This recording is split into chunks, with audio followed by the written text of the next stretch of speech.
My name is Nancy and I am 65 years old. My husband and I live on a pension. We have some real estate income, so we are relatively well off as long as we don't splurge. I am blessed to have a son, Travis, with my husband of the same age. Travis is a very well-behaved child, even if I do say so myself as a parent. He excelled in academics and sports from an early age and had many friends because he didn't have the personality to turn his nose up at them. He was our pride and joy, although his overly kind nature sometimes bothered me a little. That didn't change when he grew up, and after graduating from college he was able to get a job at a well-known company. His work seemed to be hard and he came home to my parents less often, but he still contacted us regularly. He had a busy but enjoyable work environment.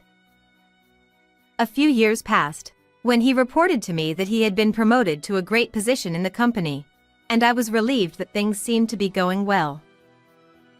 We were introduced to Anne, whom he said he was dating for marriage, and seemed polite, neat, and pretty when she came to greet us. "Oh, I'll help you too." "Thank you, but you don't have to worry about me, okay? I can do this much on my own. You can take your time, okay?" No, it's not my nature to stay still.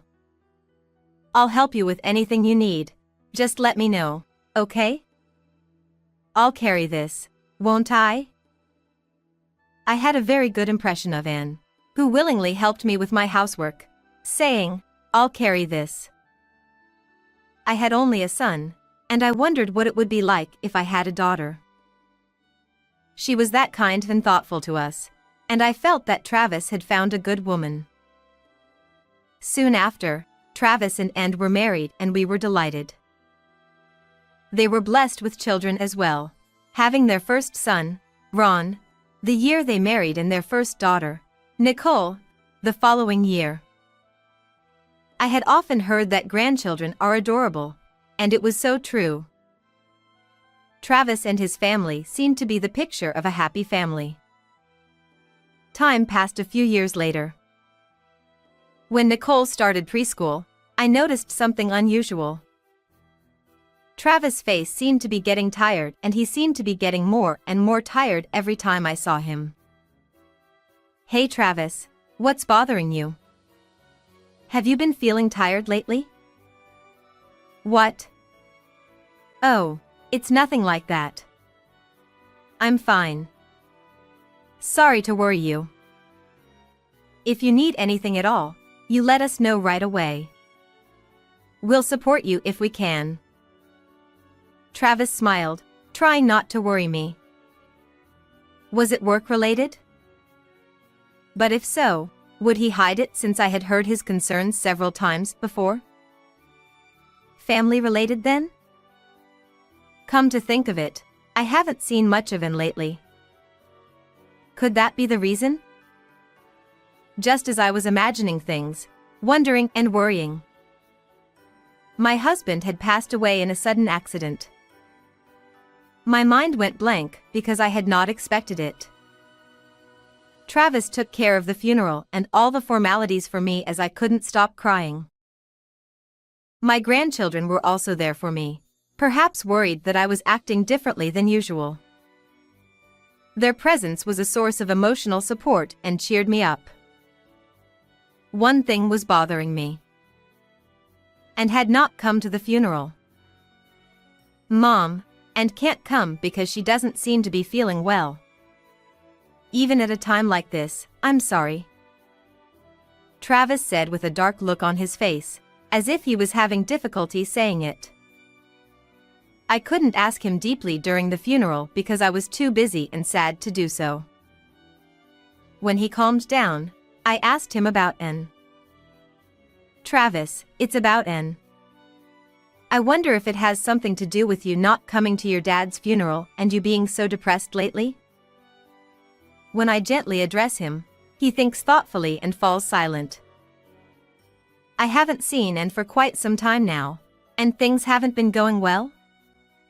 Isn't that really why she wasn't feeling well at your dad's funeral? I'm sorry, Mom. I didn't want to worry you. I wasn't sure if I should tell you. Travis spoke slowly, occasionally asking how I was doing. I was astonished at what he said. He said that Anne wasn't interested in children or raising them very much. She seemed to do the bare minimum when Travis was away during the day, but she left him to pick them up from daycare and do the housework when he was home. When he asks her for a little help with housework and childcare since he's not working, she says she doesn't listen to him. In addition, she has been going out more and more on his days off and evenings. He apparently bowed down to her and asked her to come with him to his husband's funeral. Of course, but she said she had business to attend to with him and left the house first. When I heard all this, I was speechless. I couldn't believe that it was only Anne. I didn't want to believe it. But I also knew that Travis was not the kind of boy who would lie about something like this. Well, thank you for telling me. What do you want to do now? Mom's worried about the kids too. Of course I'm going to raise them well on my own. As for Anne, I'm done. I'm going to wait and see how things go for a while. I don't want to make a hasty decision for the sake of the children, and most importantly, I want to believe that she will change. Travis' face was so serious that I knew better than to interrupt him and said nothing more. After that day, he started coming over to my house more often with the grandchildren. I was happy that the grandchildren took to him as well, but I still had mixed feelings because Anne was nowhere to be seen. Years later, Travis seemed to be patient with Anne, but eventually his attitude escalated rather than changed.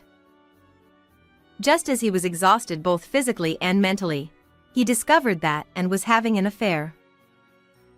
He couldn't afford to lose his temper and became angry with her for the affair and her attitude. He was so upset with her and she showed no signs of remorse, so he finally decided to divorce her. He was very distressed, but I thought it was the right thing to do. I don't know what was right for the grandchildren, but Anne didn't seem to be doing anything for them as a parent. In fact, I suspected it was neglect. I told myself that this was all for the best. But then Anne, who had been neglectful, came to claim custody of the child. Travis and I rolled our eyes at this unexpected turn of events. He was convinced that Anne was cheating on him, and he also accused her of neglect. However, the lawyer she had prepared was one step ahead of us in every way. The lawyer was outfoxed by the lack of evidence for both the affair and the neglect. The divorce was called a compatibility disagreement. We were shocked to find out that Anne would get custody of the children. We were of course not convinced, but we had no choice but to comply because we had no conclusive evidence. We were concerned about neglect, so we decided to offer some conditions in exchange for paying a larger amount of child support than the market rate. Those conditions were that we would not want to see them for the time being, and that we would allow them to talk to the child by phone twice a month. The phone call is that we will provide each of them with a kid's phone, and they will be allowed to have it. And that they do not move for the time being because we feel bad about changing the kids' elementary school and environment. And was happy to accept these conditions with the added benefit of child support. I was particularly annoyed about the move, as she had originally planned to kick Travis out, and was smiling high and low about the hassle it had saved her. The end I knew was no longer there, much to my disappointment. Travis was soon evicted from the house and decided to rent an apartment nearby. I asked him if he wanted to go back to his parents' house since mine was also in the neighborhood, but he said he wanted to be as close as possible. From that day on, I spent my days pondering whether I could somehow regain custody. One typhoon night, a year after they divorced, with nothing I could do. It was not a day when phone calls were allowed, but I received a call from Nicole, now in the 3rd grade. I rushed to answer the phone and she seemed to be crying. "Grandma." "Oh no. Mommy kicked me out. It's dark and scary. I'm hungry too." It was so sudden that I was almost distraught. If I didn't keep my cool, I would make Nicole even more anxious. Thinking this, I took a deep breath to calm myself down and spoke as usual. "Nicole, calm down, okay? Don't worry, I'll be right there. Don't move from near the house, okay? Is your brother with you?" "No, he's not. My brother was kicked out in the evening by a man with a skull sticker who is a friend of Mom's. He hasn't come back since then. He hasn't been back from there, so it's just me." The moment I heard that Ron had not returned, my eyes went blank. I had not received a phone call from Ron, so it might be at Travis' place. I told Nicole that I would hurry up and pick him up, hung up the phone, and immediately called Travis. I was then relieved to hear that Ron had arrived at the house just a few minutes ago. After that, I was able to meet up with Nicole without incident, and Travis and the others decided to meet up at our house. They said they were hungry, so I decided to prepare dinner before asking them what had happened. When I saw my grandchildren happily eating their food, I was once again moved to tears, glad that nothing had happened to them. At the same time, and the man with the skull sticker Nicole mentioned who did this to my grandchildren. Probably a tattoo sticker, but it's probably the man with whom she was having an affair. I feel impossibly angry at these two people. From the look on Travis' face, he seemed to feel the same way. Once the grandchildren had calmed down, I asked him what had happened. Then, I discovered a startling fact that I had never known before. First, it seems that the regular twice-monthly phone calls were always being watched. They told me that they had been threatened by and that if they said anything extra, she would never let them call or see them again, so they could not tell the truth.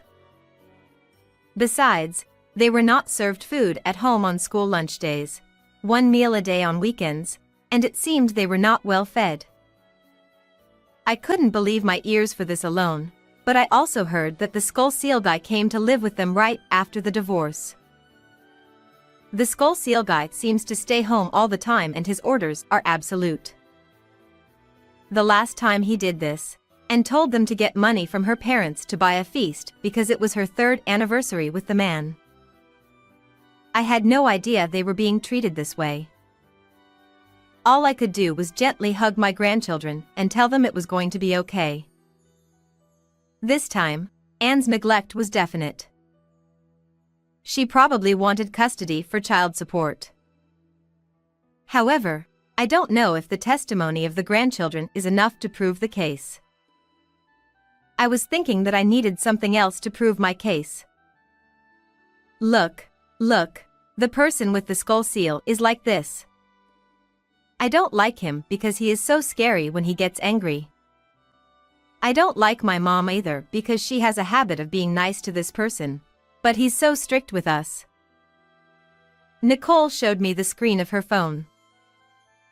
It was taken in the apartment and was filled with pictures of Anne and her cheating boyfriend. Ron had also taken pictures with his phone, and he and Travis decided to check their phones together. There were a number of photos on display that showed the dates they were taken. Some of them, to my surprise, were from the period when she was married to Travis. This would be solid evidence that she was having an affair. As I looked to see if there was any more potential evidence, I found multiple videos. In one of them, I found a conversation between Anne and Nicole, which I guess they forgot to turn off the audio. "Hey, Mom. I'm hungry, Can I have some food? Huh? You ate school lunch today! ! Then you're fine. Go drink some water like you always do. Go away. I'm going out. I felt strong resentment at what I could not bear to hear. But this too would be undeniable evidence of neglect. I was glad to have the evidence. But I was afraid I was going to get out of control with my feelings of sadness and anger. After putting the grandchildren to bed early, Travis made an angry phone call. Of course, it was Ann on the other end, and her panicked voice leaked out of the phone and I could hear it. Hey. What's this all about? You're kicking the kids out, and that on a typhoon day. What the hell were you thinking? Hey, how do you know about that? Oh, they had their phone with theme. I just hope they're okay. Screw you. It's like you haven't even fed them enough. What about the child support? What are you spending it on? ! What do you think you're doing with my kids? I can't trust you anymore. What? What are you talking about without any proof? Well, I'll leave the kids with you for a little while because they're annoying. And you can pay me the child support. And reopened the phone, asserted her selfishness in a high-handed manner, and unilaterally hung up the phone. Travis seemed to have decided to fight for custody again. However, he could not just return the children to her. The next day, I contacted Ann's parents and asked them to intervene. Travis and I explained the situation to them, but they were skeptical. Well, it would have to happen. And was also in the process of divorcing.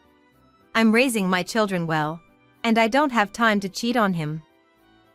It was Travis who was doing that, wasn't it? How could he blame me for what he was doing? And then she cried deliberately. So I took over the phone with Ann's parents, who wanted to hear from their grandchildren. They seemed to believe me after hearing directly from them about what had happened. The parents told Ann that the grandchildren could stay with whomever they wanted until the outcome of the custody battle. Later, Ann's neglect and cheating were also admitted, and Travis was able to officially take custody. She was a bit of a goner at first, but this time we had solid evidence, and when we presented it, she looked blue and admitted everything. I was able to claim child support from her and alimony from her and the cheating partner. After that, I heard that she and the cheating partner had a constant fight because of it, and they broke up. She tried to go back to her parents' house, but her parents were furious about the incident. They said, "A person who can't take care of a child is not our child." And they were so disgusted with her that they cut ties with her. She had been receiving support for her living expenses, but that has of course been cut off as well. She has to pay child support and alimony as well, so I heard a rumor that she has no choice but to work part-time jobs. I heard that she wants to see her children, perhaps to distract them from her loneliness, but since a restraining order has been issued against her due to neglect, she is left to live a lonely life alone. When she does get to see them, she will not be able to fulfill that wish because her children do not want to see her. There is no room for sympathy for her, because she deserves it all. As for us, we are all going to live together in our home. I had declared when I took custody of the grandchildren that I would take care of them during the day, and above all, I wanted to be there to watch them grow up. Since my husband passed away, our quiet home has become lively and happy every day. What did you think of this story? Please subscribe to our channel. See you in the next video.